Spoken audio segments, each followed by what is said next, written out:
We're going to solve a compound inequality. After we solve it, we'll write the solution set in interval notation as well as graph the solution on a number line. So we have this compound inequality, and notice we have a 3 in the denominator. So the first thing that we can do is multiply all 3 parts by 3 in order to clear the fraction. Remember, the idea in solving a compound inequality is to isolate x in the middle. So first, let's start by multiplying all 3 parts by 3.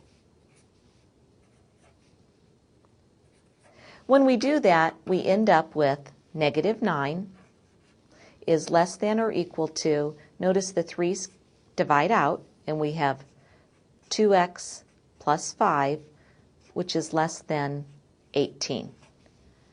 Now we're still trying to isolate x in the middle, so let's now subtract 5 from all 3 parts of this inequality.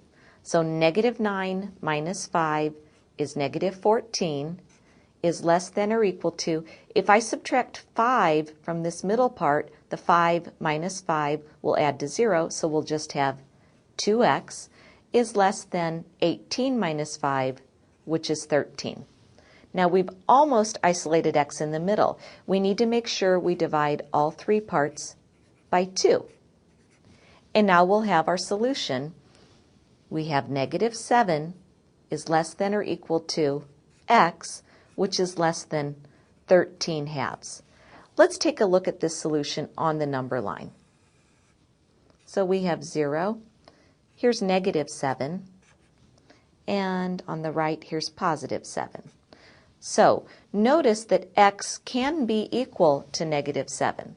So we're going to put a bracket.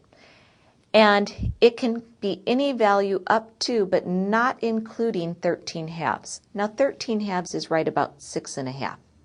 So I'll put 13/2 right there.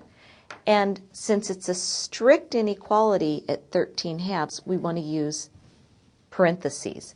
And x is isolated in between these values, so we shade in between these 2 values.